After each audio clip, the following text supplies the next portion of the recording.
And then there were five. 5 teams left in Northeast Tennessee after round 1 of the TSSAA playoffs. The VHSL playoffs getting underway this week. Jeff Birchfield, Andrew Smith, Brian Woodson, and myself, JD Vaughn. Welcome to the Six Rivers Media Sports Huddle.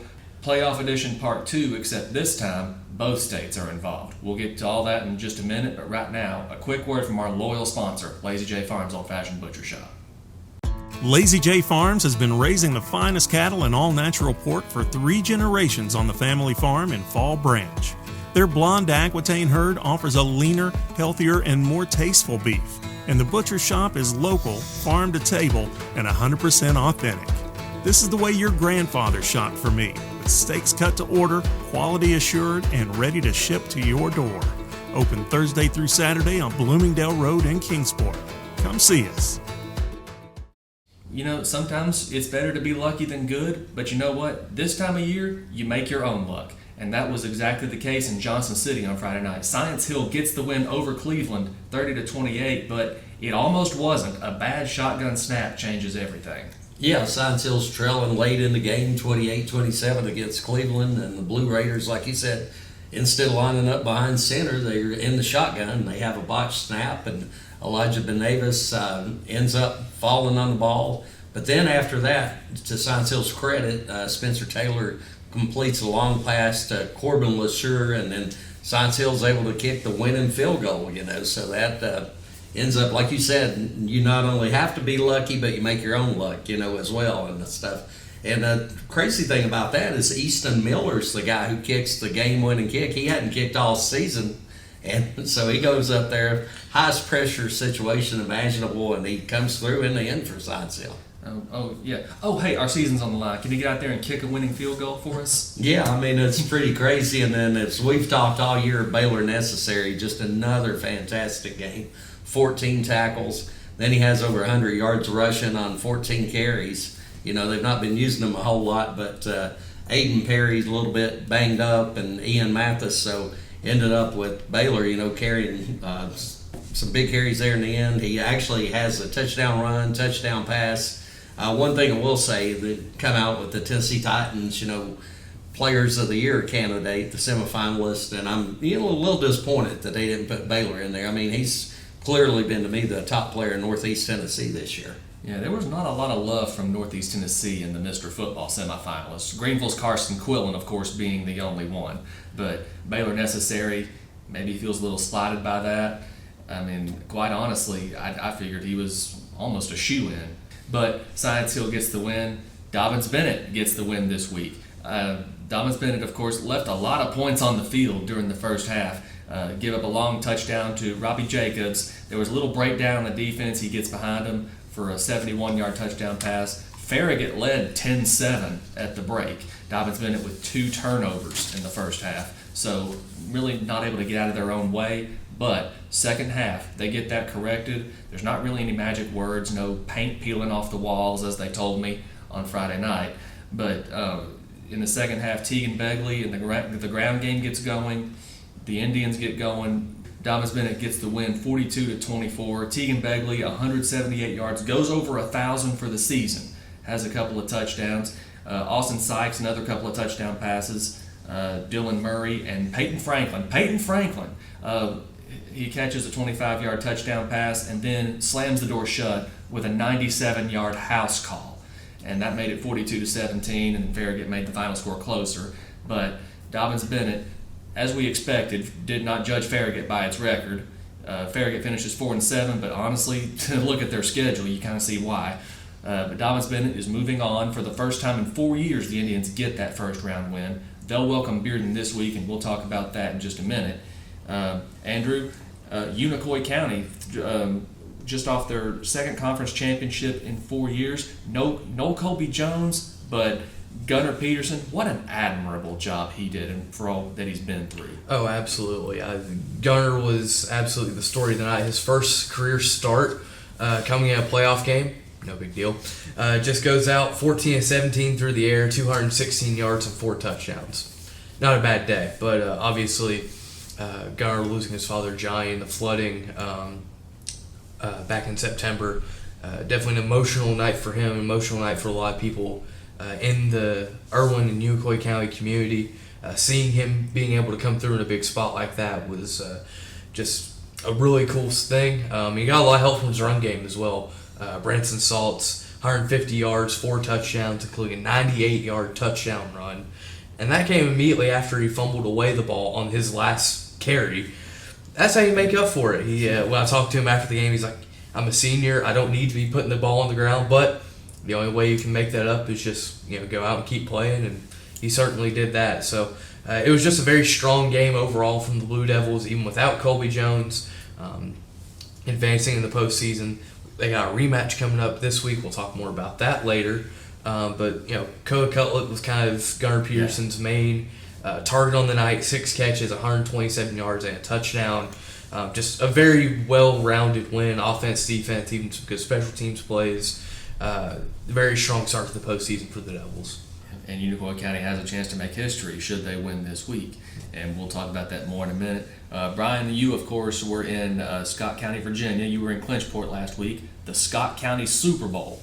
Rye Cove had never had a 10-0 season. They get it done Friday night. And you were there, and they get it done 61-6.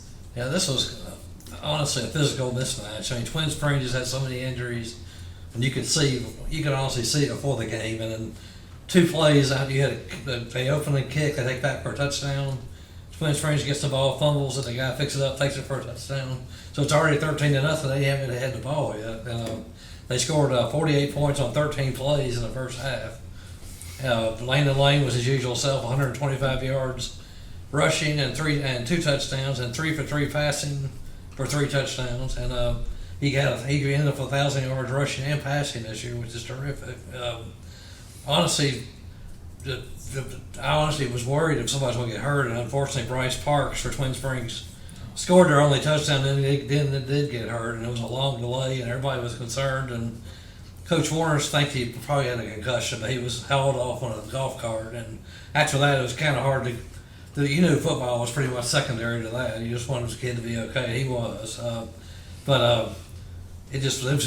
luckily the rest of the game in the second half was a running clock, so it went fast. And after the game was over, the Racco fans were celebrating, and the players came out there with the Cumberland District Trophy and the 10-0 banner, and they were all excited, and this community's all excited about their Eagles. And Coach Collier said the same thing. He said he's so happy to see how happy they were. He said we got to quit bringing it up 3 years ago when this program shut down mid-season. But it's amazing what they've done there in 3 years. Yeah. Twin Springs, of course, on the opposite end, they just went through so many injuries this year. Yeah, you can't do that. After a while, especially at small schools, it's tough. Yeah. But Rye Cove, like you said, thinking of where they were and just 3 years ago, and now 10-0 for the first time in school history. Yeah. Talking about a turnaround. It's remarkable. It really is remarkable. And they've done it with Coach Colliers. He's brought in some good help, and he brought in B.I. Salyers to work on the weight room and get these guys big and strong, and they are. And they've got good numbers. They've gone from they had 12, I think, his first year when he started, to almost 50 now, which is remarkable. So that's just almost about half the kids, boys in the school probably playing football. So that's pretty good. Wow. Mm-hmm. It's just incredible when you think about it. The turnaround, just the interest in football. I mean, it has to be at an all-time high in Clinchport right now. Jeff, a couple of big games in Carter County, Elizabethton and Happy Valley. Both of the games ended up with the same score, 14-13, but with varying results. Yeah, and the team that was leading ended up, losing both games because Fulton jumps out to 13-0 lead over Elizabethton, and then the Cyclones battle back, and O'Kyron Sprawls had a huge punt return that ended up turning the game around, and then Justice Wallen had a couple of touchdown runs, and the whole Wallen family. I know Zach Wallen made a big catch. Jaden Wallen had some runs. It's just, I'm sure Fulton's tired of hearing the name Wallen for sure. But a huge win for Elizabeth, and they move on, to the next round. As Sean Witten talked about in the story from our buddy Wes Holtzclaw wrote, it's about surviving and advancing. And then with Happy Valley, sort of the opposite. They get out to the 13-6 lead on Polk County. Polk County scores. They convert the 2-point conversion and puts it into the Warriors season. Of course, Happy Valley's had a really good year, into 7-2 overall. But Polk County, they'll move on. They'll play York Institute, who beat Hampton, in the first round of the playoffs now. Yeah, just a great season for Happy Valley. You hate that the Warriors couldn't get over that playoff hump, but just their offense just kind of struggled at times. But man, you hate it for their defense though, because their defense played outstanding this year. I mean, they gave up 14 points, on Friday night, and I mean for the season they only gave up 72 points through 9 games, so that's an average of 8 points per game. So outstanding defense by the Warriors all season long. And never count out Sean Witten and the Cyclones either. A couple of games happened in Knox County. Knox West, a 2-time defending state champion, gets the 62-7 win over David Crockett, and of course it was 48-0 at halftime. The Rebels are going for their 3rd state championship, and it showed. Now Lamarcus Dunn did catch a touchdown from A.J. Wynn, of course, Dunn with 101 yards receiving on 5 catches. So Dunn goes out with a big night. And I got to tell you, Lamarcus Dunn, he's just been a joy to watch and a joy to cover for the Pioneers throughout his career. Cherokee, Landon Jeffers, also a joy to watch, and he's still got another year. Senior running back Hayden Hook, his career comes to an end. Gibbs gets the win 41-10 in the first round. Just Brady Hughes runs for 5 touchdowns. Gibbs moves on. They will go to Greenville this week. So a big matchup at Burley Stadium. Andrew, just the other Carter County teams, Hampton on the road at York Institute, Cloudland at Oliver Springs. Unfortunately, there was no playoff magic for Carter County this year. There was not. Let's start with Hampton. Tough task going to York Institute.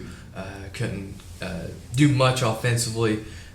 Don Burleson did score the Bulldogs' only touchdown in the 42-8 loss, but not quite able to avenge the last year's playoff loss. But for Hampton, it feels like it's just a footnote and a greater struggle and rebuild for the community right now.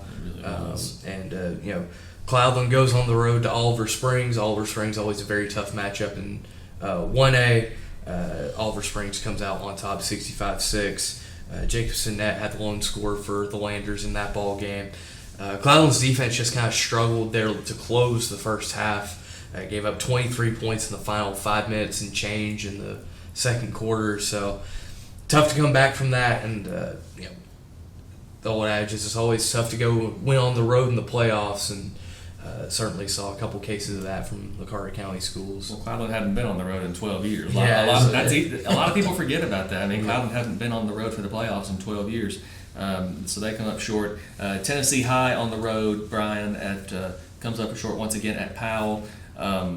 Gate City, the running of Walker Hillman, not quite enough, but what a game Ryan O'Quinn had for Ridgeview. Yeah, O'Quinn's he's a good quarterback. He's a senior, and he plays like it. And Gate City just got hit hard at home. That was their senior night. They thought they've been playing better, but Ridgeview's obviously one of the better teams in the region, so they showed it. And O'Quinn's only a good quarterback. He has 2 or 3 good receivers that can go and get the ball too, and a good running game. So they were pretty tough against them. And, Tennessee High, the same thing as last year. They went to Powell, and you knew it was going to be tough, and it was. They got behind 24-0, I believe, at halftime, and weren't able really to get much going at all. And they ended up 8-3 last year. They ended up 7-4, and the same thing. They lost to Knox Powell. So it's going to be tough. I mean, Tennessee High's going to keep winning games, obviously, and probably keep getting there to that point. But it's hard for the schools in this area to get by Knoxville, as we all know.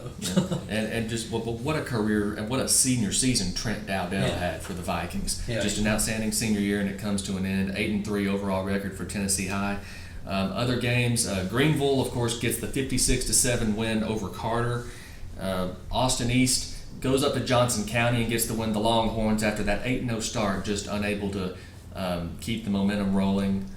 Seems like maybe the air came out of the sails a little bit after that Juan Mejia injury.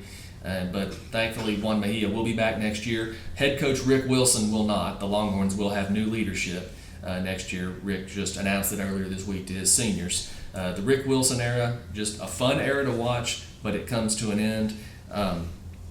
Then Tellico Plains goes to South Green. This one kind of surprised me a little bit. Tellico Plains got the win at South Green 30-28. So Region 2 gets the sweep in both Class 1A and Class 2A playoff games because Harriman goes to North Green and gets the win 46-7. So that's how week one of the playoffs went, how round one rather of the playoffs went in the TWSAA. We're going to talk about round two coming up next, but right now let's hear from our loyal sponsor, Lazy J Farms. The Lazy J Farms tailgate box offers great value all season long. Get 40 pounds of meat for only $116. That's 5 pounds of beef patties and 3 pounds of chicken breasts, 1 pound of thick cut bacon, 3 packs of premium beef hot dogs and 2 packs of Chicago dogs, and 4 pounds of thick cut pork chops, all for $116 at Lazy J Farms Butcher Shop in Kingsport. Visit us online at lazyjbeef.com. Well, just like last week, we kind of have co-games of the week for the Six Rivers Media Sports Huddle. One of them is going to take place at J. Fred Johnson Stadium. The Dobyns-Bennett Indians welcoming the Bearden Bulldogs, the same Bearden Bulldogs who have ended Dobyns-Bennett's previous 2 football seasons. Well, this time they have to come to Kingsport, and motivation should not be a problem for Dobyns-Bennett. Just looking at Bearden, of course, they win in round one over Jefferson County 49-14. The Patriots just unable to keep the Bulldogs contained, and there was several times with busted coverage, and Bearden took advantage every time. You cannot have busted coverage on the back end against these Bearden Bulldogs. Offensive lineman Charles Humphrey, quarterback DJ Hunter, wide receiver Damian Lavelle, and I'm sorry if I'm pronouncing that wrong, running back Jason Thompson. What do those 4 guys have in common? Well, all of them have Division I football offers. Dobyns-Bennett coach Joey Christian told me it was the finest group of individuals he had ever seen assembled on one team. So these Bearden Bulldogs, very dangerous. Yeah, it's an extremely talented football team. You look at some of the guys they have, the offers they have. It's probably the best group of individually talented players that we've seen up to this point. Good, our kids I thought really played hard all game, kind of couldn't get out of our own way offensively in the first half, but defense, one play we have a breakdown in our eyes and our coverage bust and give them a touchdown, but other than that, I thought we played, defense played really, really good all night. They completed one on their sideline. It was just a great throw and a great catch. But our defense was lights out, no doubt about it. And then in the second half, once we did get out of our own way and decided we was going to run the football a little bit, then offensively we really took off and was able to kind of have things our way on that side of the ball. Listen, we've gotten so much better in the back end. I think our, when our safeties are locked in, Xavier Goodwin's playing really, really good right now. When Tegan's locked in, he's as good as there are, especially as a post safety or middle field safety. Our 2 corners ain't the biggest guys, but man, they play so much bigger than they are. Jackson Sensabaugh and Jalen Thomas do such a great job. I put them, up against, as far as the duo of corners that at one time, as good as we've had at one time. And then, outside linebacker, Gabe Marshall, what can you say about him? Gabe's gotten every ounce of ability out of his body this year. So our back end, yeah, it's a big ask, but but it's, we coach those guys. We coach them and they take the coaching, and the coverages work out, and we got to hold our leverage and do some things and have great man eyes and zone eyes, depending on what we're in. But I like our guys' chances there. Bearden has beaten Dobyns-Bennett in the first round each of the past 2 seasons, 14-6 at Kingsport in 2022. Last year, 27-0 in Knoxville. But Dobyns-Bennett, just when it seemed like things might be falling apart a little bit, they start 3-2, but they've won out since. They've won 6 in a row, 9-2. Just an incredible job by the Indians to find their footing, to get it together this year. And this could be another 10-win season, which would be the first since 2020, of course, when Dobyns-Bennett went 10-3 in those back-to-back years under quarterback Zane Woodson. Made the quarterfinals both times. Dobyns-Bennett trying to get back there again this week. That game, of course, set for a 7 o'clock kickoff at J. Fred Johnson Stadium. At 7 o'clock in Maryville, Science Hill gets another shot at the Red Rebels, speaking of revenge. Yeah, I mean, Science Hill comes so close to beating Maryville, within 3 seconds of beating Maryville. You know, back earlier this season, Maryville's got a 13-game winning streak against Science Hill, but Science Hill led most of the game back in September. Ended up, got a big fourth down stop, the Rebels did, you know, late in the game, like 2 minutes, 21 seconds to go, and then they go on an 87-yard drive, and then Price Davis, who's actually rushed for over 1,000 yards this year for the Rebels, he ended up getting the winning touchdown. But I mean, Science Hill had some great highlights in that game. You know, I know we talk about Baylor Necessary a lot, but he had like a big 72-yard run right before the half that had given Science Hill a halftime lead. And I mean, they dominated the game for large stretches of it, especially on the ground. I know they nearly doubled Maryville's production on the ground. But Rebels were able to move the ball through the air. Will Jones, their quarterback, really talented player right there. So it's going to be tough. I mean, Science Hill going on the road at Maryville, but this is the first time I think people are looking at this matchup and thinking, yeah, Science Hill could go down there and win this thing. Yeah.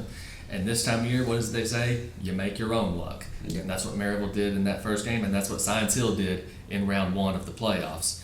Oh, that was something else last Friday night, wasn't it, Stacy? It definitely was, and we feel very fortunate. Our kids kept battling. Hadn't had a lot of breaks in the last 4 quarters of play. I mean, we really hadn't.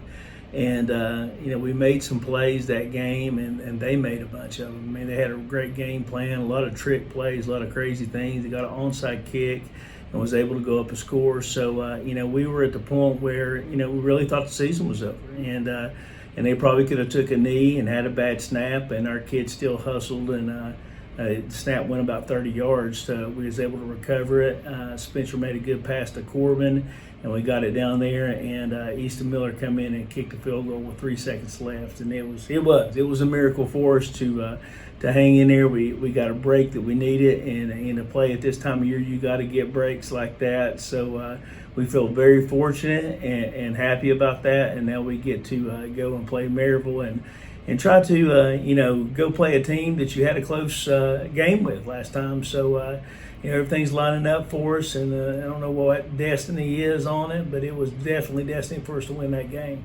Another couple of games, Brian.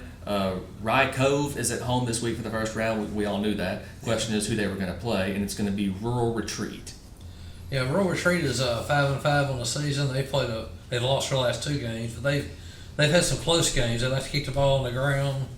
They'll definitely they've played some pretty good sized teams like Patrick Henry, which might get them ready for the size of Rye Cove. These teams have only played once, and that was in 2021 when a couple of weeks later Rye Cove closed down their season. So that's the only time they've ever met. Rye Cove obviously is going to be up for this game. They've been ready for the playoffs most of the season. Now they're really ready to get going in the second season and try to get off to a good start at home, and they're excited about it over there. And I think it'll be a tough night for Rural Retreat to be able to hang in with Rye Cove. Yeah, Rye Cove obviously a heavy favorite in this game. Yeah, definitely. Yeah. Union obviously a favorite over Gate City, having won the regular season meeting. Jeff, of course, you covered that meeting, and for either side, let's just say that night did not go as planned. Yeah, that wasn't quite what they expected, because as the night the lights went out in Scott County, and so the game actually ended up moving down here to Dobyns-Bennett, and had like an 8:30 start. So I don't know how much you can take from that.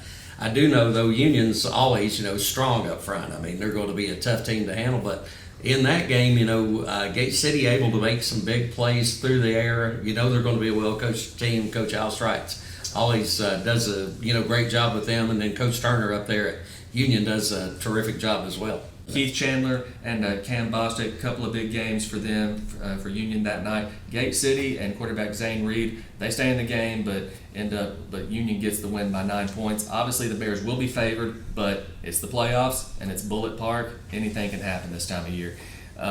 Elizabethton, speaking anything can happen. Elizabethton on the road at Anderson County.